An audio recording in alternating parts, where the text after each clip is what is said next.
Me and the wife went on the double date from hell, and I can tell you as a tenured married man that there's nothing worse than going on a double date with your wife's friends, okay? I said what I said, I don't regret it. Especialmente cuando el tipo es blanco, calvo, inseguro. Especially when we're talking about a non-melanin dude that's bald and insecure, okay? You could be one of those three things, but all three together, it's a recipe for fucking disaster. And this dude, we've been competing, but I haven't been competing. I have been living my life, and he's been trying to show that he makes more money than me every fucking step of the way. And I'm not kidding. I bought a muscle car, he bought a muscle car. And this is no joke. I bought a Mustang, motherfucker bought a Challenger. Literally 3 months later. I bought a motorcycle, motherfucker bought an ATV. I started showing signs that que me gustaban los barcos, boats, okay? What did he do? He bought a boat. I couldn't afford the boat. You win, bitch. I'm not trying to compete. I stopped talking. Es de esta persona que you feel like you can't talk around them anymore porque they're gonna show you up. So I stopped talking. In the relationship now, when it's all four of us together, it's three motherfuckers talking. And I talk a lot. I can talk about almost anything, pero I don't want to talk about nothing porque sé que esta información la están utilizando en mi contra. Everything I say can and will be used against me in the courtship of that friendship, okay? So I stopped talking. Last night we went to a Latino spot. Why? Because a mí me gusta ver la inseguridad. I like to see your insecurity shine. And there's nothing that makes the insecurity shine to a non-melanin, bald, insecure dude than being in a hall of Latin men that know how to dance and he doesn't know how to dance. And this motherfucker is literally doing a valse, okay? Un vals. Tiempo de vals. Like that he's dancing the Cheyenne song, ¿verdad? Pero lo que está tocando es Marc Anthony. Vivir mi vida la. And I'm over here, I'm spinning my wife, you know, bailando, blah, blah, blah. And he's over here just hugging her, like grasping her for fucking dear life. I was there with my father-in-law. If you don't know my father-in-law is an ex-convict, okay? And he just cuts in between them. He's like, no, I'm gonna dance with your woman. And I'm loving it, bro. I'm like, métele mano. This dude gets so mad, but he's insecure pussy. ¿Tú me entiendes? He's not gonna say anything al don, porque sabe que el don le puede meter dos tiros, tú sabes. So I'm like, listen, calm down. He's just dancing with you. No, but it was disrespectful. Like he got in the middle. I'm like, how else? You ever heard of cutting in? That's how you cut in. Cuando estamos bailando, cabrón, when a person cuts in, es que literalmente te cortan en la mitad and he takes her away for a second. He's not gonna do nothing to her. You're watching them. What's gonna happen? You gonna fuck on the dance floor? Canto de pendejo. No, blah, blah, blah. So we go outside. I have a conversation with him. I tell him, listen, you gotta calm down. I think you've had a couple of drinks too much. You feel taller, okay? Because you're 5'4" and you're acting like you're 6'7", okay? Cálmate. There's alcohol that makes little bald guys feel like they're tall, and they gotta stop. ¿Tú me entiendes? You gotta recognize, okay? We gotta do a sobriety test.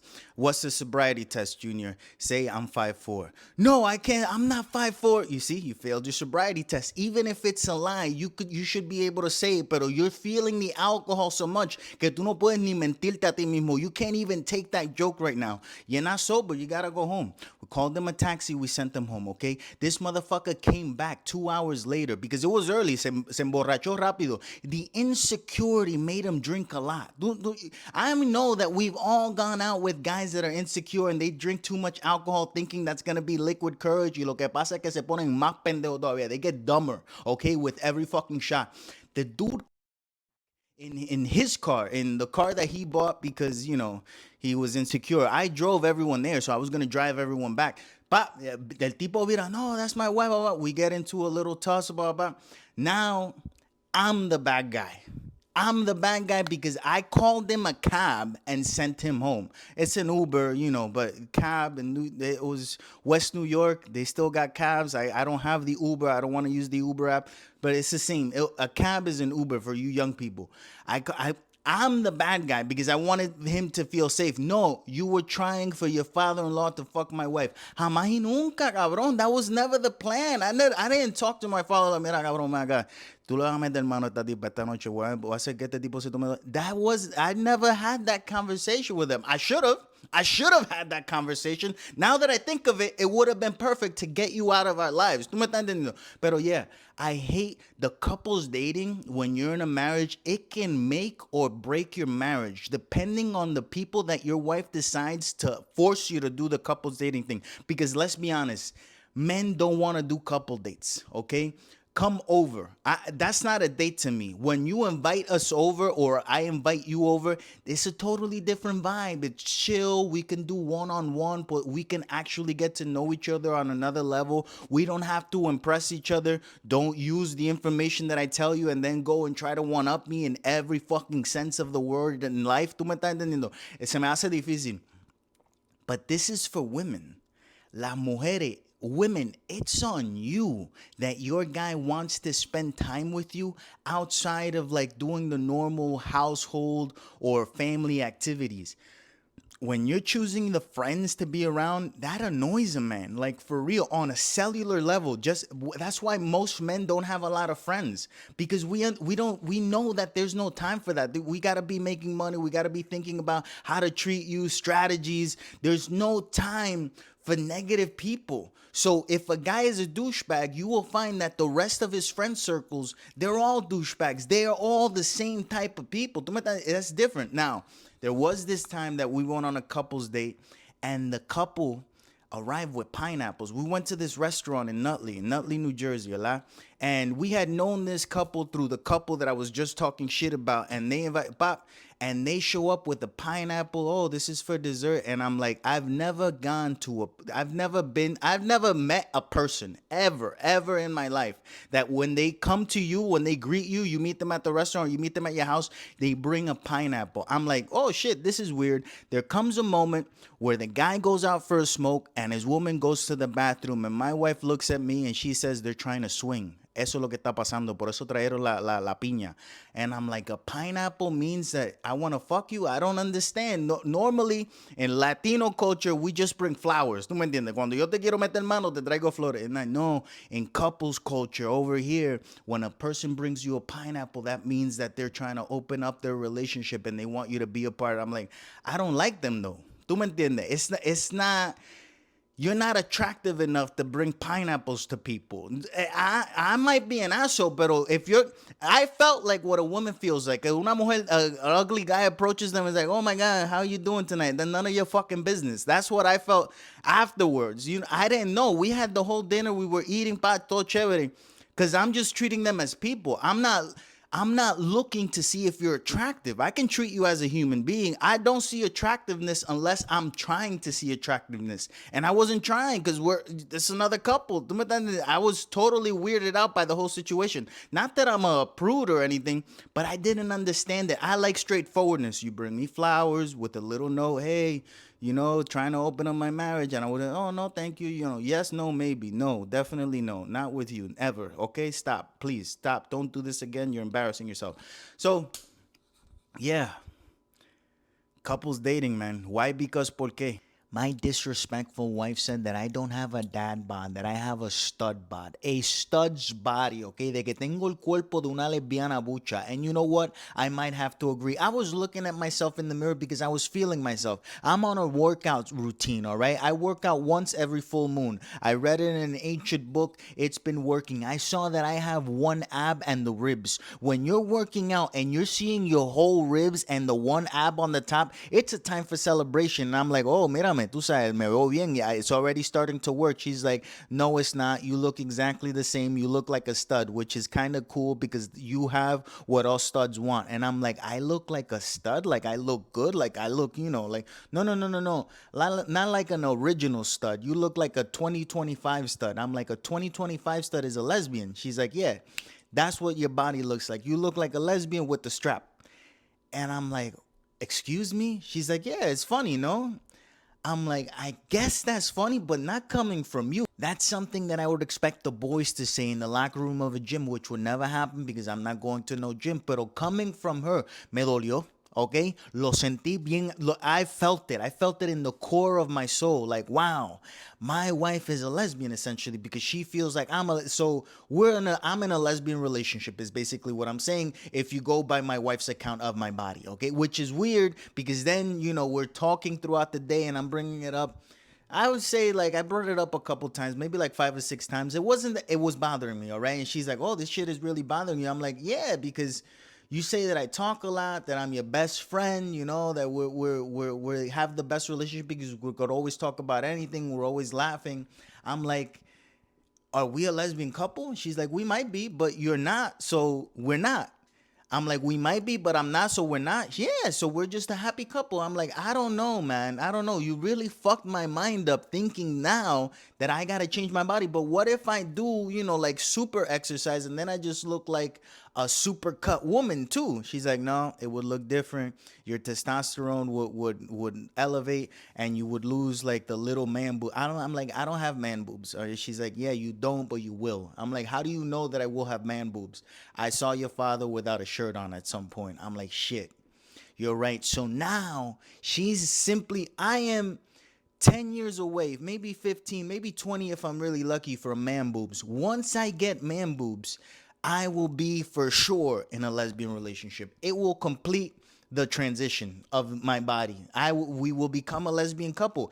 And I truly do wonder if that's the way that it should be. Men lose their testosterone and their estrogen goes up by the time that women are already gaining more testosterone. When they are miserable, you become more soft so that you can deal even more with their bullshit. When you're young and your testosterone full, then you're go, go, go, go, go.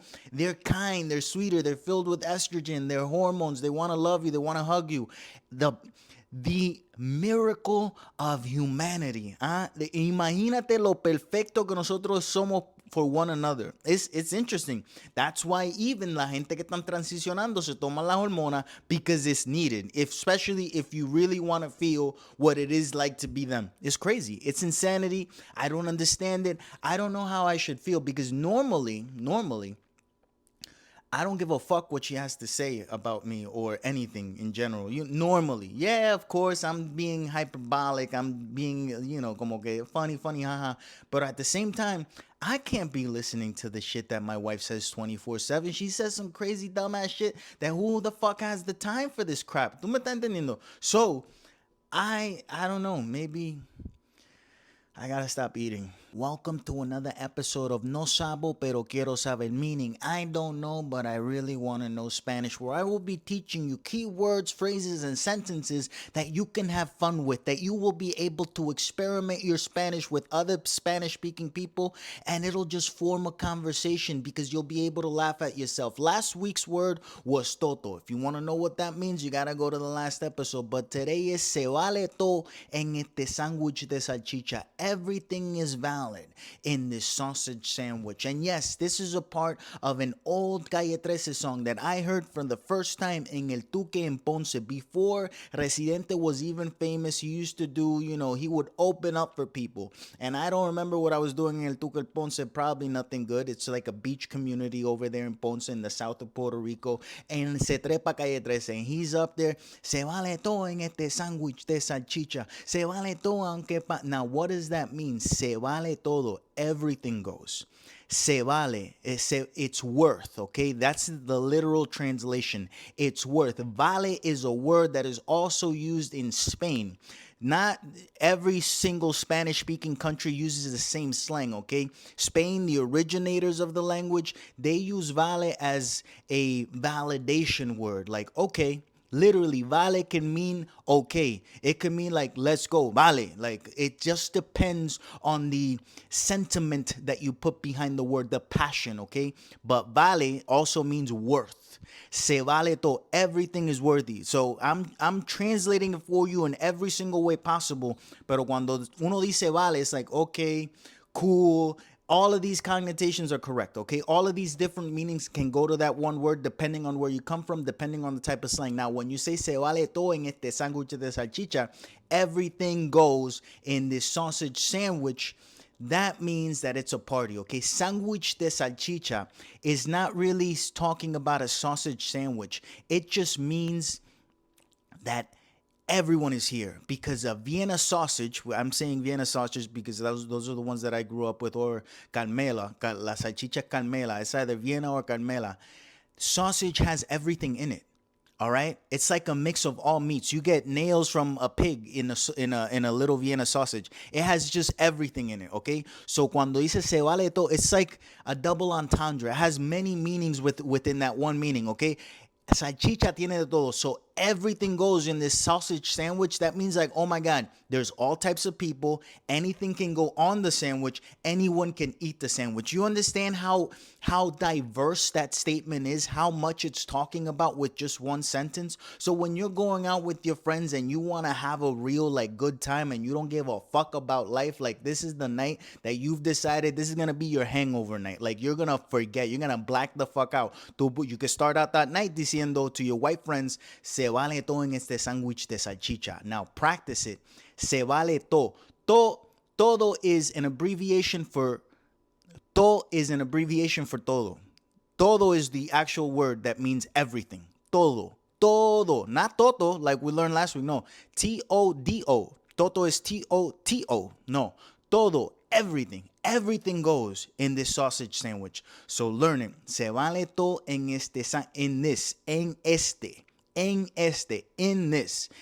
this sausage sandwich. Sandwich is sandwich, okay? If you need me to translate sandwich for you, you're a fucking moron. Sandwich is sandwich. We, as in Puerto Rican slang, you guys have been dominating us for 127 years. So we basically steal what the fuck we need to steal so that we can communicate with you gringos so that we can stake your money, all right? That's basically what it is. You can't put empanada de qué sé yo qué carajo because gringos don't understand what an empanada is. You don't understand that an empanada is an actual sandwich and an empanadilla is the crustacean thing that you see that has the meat inside and coge con el tenedor and you cake with the fork and you crush, you seal it. That's an empanadilla. Empanada is sandwich. I know this is a big argument even for Puerto Ricans. Empanada or empanadilla. Empanada is a sandwich. Empanadilla para mí es la empanadilla, cabrón, okay? All right. You can say whatever the fuck you want to say. Learn this sentence. It will help you out to have fun. If you're ever in New York and you're around some Dominicans, some Puerto Ricans, anyone, and you say, se vale todo en este sándwich de salchicha in a party, you will become the life of the party, especially if you're white. If you're white, si tú eres un non-melon, and if you're a non-melon, tú eres un blanquito, and you say in any setting, if you're going to the Bad Bunny residency, and you're white, and you say, se vale todo en este sándwich de salchicha, and you say it with your fucked up accent, people are gonna love you. They're like, oh, el gringo, cabrón, huele bicho, el albino, el cabrón este que parece un ice cream cone. ¿Tú me entiendes? Vainilla, cabrón. You're gonna be loved. So learn it. Se vale todo en este sándwich de salchicha. Come back next week for another No Sabo Pero Quiero Saber. Best portrayal of a Puerto Rican in a Hollywood movie or franchise is Dominic Torreto. See, Vin Diesel. Vin Diesel plays the perfect Puerto Rican in those movies, all right? And if you didn't know that he was Puerto Rican, you gotta watch either Fast 8, Fast 9, or Fast 10. And one of them, his mom shows up, y ella boricua. And then all of a sudden it made sense, okay? It made sense why he's so attached to his family, despite the fact que son tóxicos todo, that being with his family only brings fucking problems. That's the Puerto Rican in him. And if you're raised in Puerto Rico, once you leave, right, it's easy to leave Puerto Rico. The hardest thing is coming to the realization that it was always better over there. That, oh my God, now it's so hard to go back. That's what happened to Dominic. He left LA, all right, that's his Puerto Rico, and then they made it impossible for him to go back. Every single time he steps out of his house, it's a problem.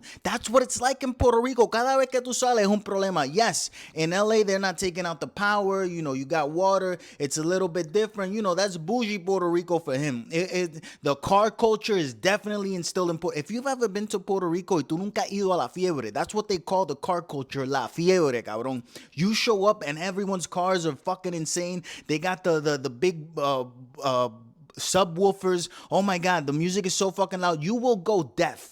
You might go deaf if you go to a car show in Puerto Rico because the music is fucking insane. You don't even know what music it is. You just bum, bum, bum, bum, bum, bum. It's crazy. I remember being at home and the car's just passing by. Bum, bum. You knew who was passing by in Puerto Rico. If you're in your living room and there's a car passing by in the street with subwoofers, you could determine who the person is just by their sound system.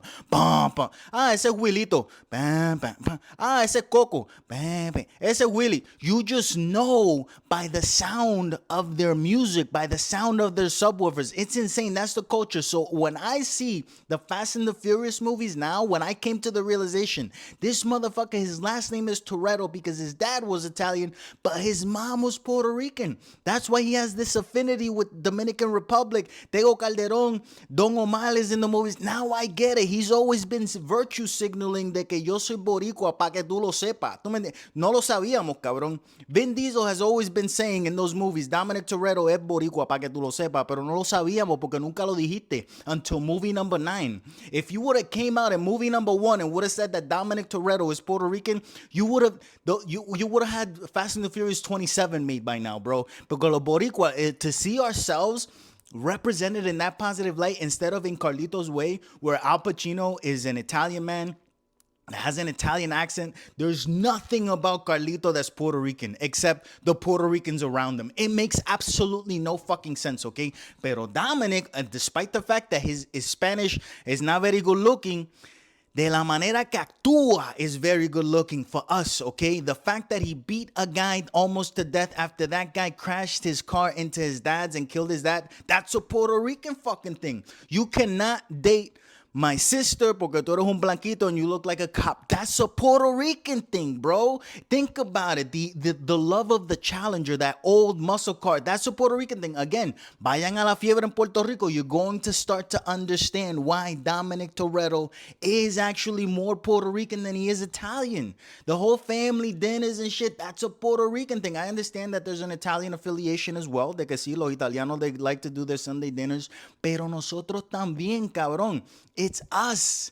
Dominic Torreto is Gomez Adams. He's Spanish. I know he was portrayed the best by a Puerto Rican, Raúl Juliá, que en paz descanse, tremendo actor. Pero the character is from Spain. It's not Puerto Rican. I understand. And also played by Oscar Isaacs in the cartoon version, Guatemalan and half Jewish. A nice portrayal as well. You know, I'm not gonna say what everyone thinks I'm gonna say. I'm not going to do it. So, it's crazy to me that despite the fact that Dominic Torreto is the best portrayal of Puerto Rican in a Hollywood movie, there isn't enough Puerto Rican culture in them. Vin Diesel, llámame, cabrón. I want to be in the next Fast and the Furious as your long lost brother or something, the real Puerto Rican. I could have the hair or I can't have the hair. Tú me dices, cabrón, yo le meto mano como sea. It is very easy to leave Puerto Rico because it's designed for you to see the outside is better. So cuando tú te vas, tú sientes como que you're doing the right thing. As soon as you're leaving, you feel like, oh my God, you're doing the right thing. After a couple of months, a couple of years on the outside, you start to notice that the hardest thing that you will ever do in your life is try to go back. It's not as easy to go back as it is to leave, especially when you get used to a better type of lifestyle, when you get used to having water and not worrying about it being taken away. Just because they're doing a project that's going to take 3 weeks, you start to like electricity. Imagine getting used to electricity nowadays, and then having to go back to your country where they take it away almost every fucking day for any excuse. Imagine going back and the buildings, not the buildings, the houses and the housing, how it was built, everything gets flooded if you spit. Hay un barrio en Santa Isabel que se llama Jauca. Jauca in Santa Isabel, Puerto Rico is a place where we used to say jokingly, but kind of not, it was true, you know, cuando había una vaguada, when it rained a little bit, if you spit in Jauca, it would get flooded, okay? Una inundación cabrona. No one can go in or out of Jauca. It's very interesting to think that that's how I grew up. You know, it was normal to me. But now I have two normalities. I've seen two different ways of living. I've seen actually 3 or 4, if we're being honest. But I just find it hard to go back and live under those conditions. So when you go back, you want to live there, but make it better for yourself. You don't want to live there under the same means that you used to. You want to live there under the means that you know now are possible. And then the government over there makes it impossible for you to upgrade your life over there. You know, literally, quite literally, like just buying a place is super fucking complicated. So when a Puerto Rican is telling you that they feel sad about their country of origin, I would say have a little bit more empathy. That there's a lot of confusion and a lot of self-hate porque te crían creyendo que blanco siempre es mejor. And to speak on businesses, if you're a type of person that wants to open up a business in Puerto Rico, inmediatamente tú empiezas a pensar en el dinero, in the disposable income that other Puerto Ricans would have, because Puerto Ricans are not shy about talking about how much money they make. I don't make enough. I don't make as much money as you think I make. Let's just get that out of the way. I have just learned how to make poor look good, all right? Because that's another Puerto Rican trait. We know how to make poor look fucking booming. Poor rich, all right? You look poor, but you are poor, but you look rich. You live right between your means, but you still shower and you still fucking, cut your hair. You just have a shine to you. Pero estamos sufriendo por dentro. I know that it doesn't make sense if you go to the malls in Puerto Rico, you see people shopping, you see people going crazy, but there's something deeper. There's a deeper mental illness of this is what I have to do. You understand? It's like they have no choice. They don't know that they shouldn't be doing it. Eso es lo que ellos piensan que es lo más importante, el verse bien. That's why it's kind of like an island ghetto lifestyle, porque that's something that you see over here where you just spend your money on shit to look a certain way, but in the reality, you live a certain way. Your mental is a certain way. So yeah, leaving Puerto Rico and coming back is a fucking bitch, man. Why? Because, ¿por qué? Porque así lo quieren los gringos. Eso es lo que tenemos que cambiar. Tenemos que cambiar esa mentalidad. We got to change that culture, that mindset, that mental illness. We got to strip it from our fucking mentality.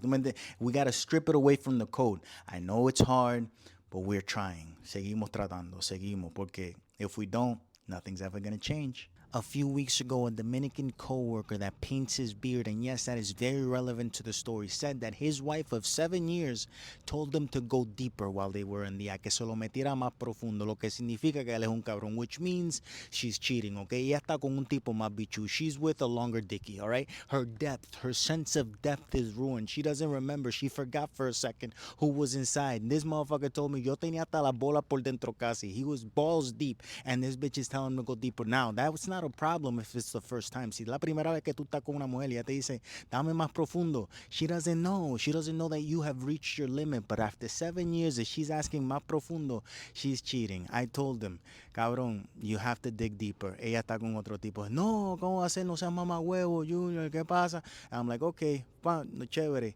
Yesterday, you were right, Junior. Of course I was right. Come on, bro. These hoes ain't loyal. And now he's the only loyal Dominican that I've ever met in my life. Porque mira que este tipo está enchulado. He's always talking about this woman. He is in love, pero se está pintando la barba. The time that he's taking to paint his beard, la mujer está con otro. When I asked him, how long does it take you in the barber shop? He's like, basic, 3 to 4 hours. Si tú estás 3 o 4 horas en una barbería, you're 3 to 4 hours at a barber shop, that's a beauty salon, my dude.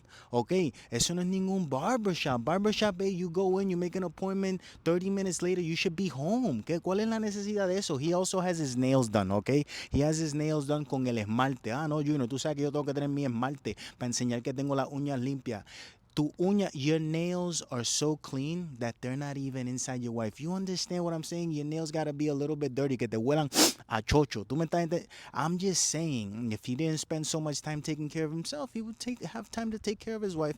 Mientras él está dando, self-care, she's getting another type of care, not by herself. You understand? Me da lástima, pero a la vez no me da lástima, because we as men should know better. We should know that women are attracted to different things. And if you found a woman, and he found a woman 7 years ago, well, he's been together with her for 10, that when they met, he literally worked construction, not anymore, so she liked that look, that aesthetic. I understand that you're leveling up, and yes, he has leveled up to the point where he pays $100 to have another man touch his face and paint his beard. Okay, chévere. Pero that's not what she liked. You can't lose yourself. You can't lose yourself in the money. You can't lose yourself in the sauce. So peligroso eso, tú estar pintándote la barba y tú sabes, sabrá Dios si se está. Next thing you know, you're dyeing the hairs of your ass. Tú sabes, if you qualify yourself as a heterosexual male, right? If you're married and you're buying bleach to bleach your ass hairs, your wife is cheating on you, and she should. You get what I'm saying? She should cheat on you. You're worried about bleaching your ass hairs. That's all I'm saying. I walk into an audition for a gay character. From what I read of the script, it's in between Brokeback Mountain and Birdcage. So es light, okay? No hay que hacer mucha cosa, si tú me estás entendiendo. The casting director sits me down, okay, do a monologue. I do my monologue. That was great. Okay, are you comfortable with the gay scenes? I'm like, yes, no problem. You might have to kiss someone. You might have to hug them. You might have to pretend that you're having sex. I'm like, yeah, no problem. Okay, cool. Have you actually ever done this in real life? I'm like, no, I haven't. Oh, boy, I'm sorry. We're looking for an actual gay person to play the gay character. I'm like, I'm an actor, puñeta. O sea, can't act gay. Hoy en día tú no puedes actuar gay. You gotta be gay to act gay. It doesn't make sense. That motherfucker's not acting. He's just living out his life now in front of a camera. What the fuck is the problem? I could do things. You entiendes? I could pretend. I have no problem pretending. That's the gig. That's the job. I got into this to live many lives within my own life, to have many experiences that are fake, but make them look as real as possible. Going through those emotions, mostrar que uno sí sabe sentir, aunque uno no esté sintiendo. Have the sense of empathy, sympathy, to put yourself in the other person's shoes, a person's shoes that doesn't exist. Que voy a hacer aguaje de que sí, me gusta esto, que sí, que no quiero estar al lado tuyo. You know, at the end of the day, fuck all you people. Fuck that casting director. Yo no entiendo esto. It baffles me so much. It baffles me so much. The only thing I get cast in is as a gangster. I've never been a gangster. I've never been a gangster. I've never killed people. Nunca he hecho nada de eso. Pero you see my face? Yes, you've definitely done that. They don't even ask. They're already afraid. I remember one time, another casting. It was to play a gangster. Y me pregunta, oh, so what have you done for the past 3 years that you haven't been working when you show them the resume? I was like, I was in Sing Sing. I got caught for something and I was locked up for 3 years. Everyone, like, quiet. Hey, yo, I'm kidding, guys. Like, it's a joke. Oh my God, yo, because you look at it, I'm just like, diablo, man, racismo. It's like positive racism. Positive racism is where you look like the racist character that they wrote for you. ¿Tú me entiendes? You look like the gangster already. It's positive because it's giving you money, it's getting you a job. But there is no such thing as positive gayism. Maybe if I would have gone with some makeup, maybe if I would have gone to say, maybe if I would have shaved, I don't know what I would have had to do to look the part and then have to lie. I'm afraid of lying at a casting. Imagínate que yo le diga, no, yeah, I'm kumsi kumsa, you know, I'm Ricky Martin style. I traigo a Ricky Martin. It's like, okay, cool. Bring your husband. It's like, God damn it. Then I got to get my wife to dress up like a man, put a thing in between her. I thought of this. In 5 seconds, I had so many ideas of how I can get away with it. Pero no, I'm not going to get cast as the gay guy. I might not. That would have been my breaking out role because it's a movie that's being made by Lionsgate here in New Jersey. But they don't want a straight person to play a gay person. Está cabrón, man. If this would have been the 90s, it would have been fine.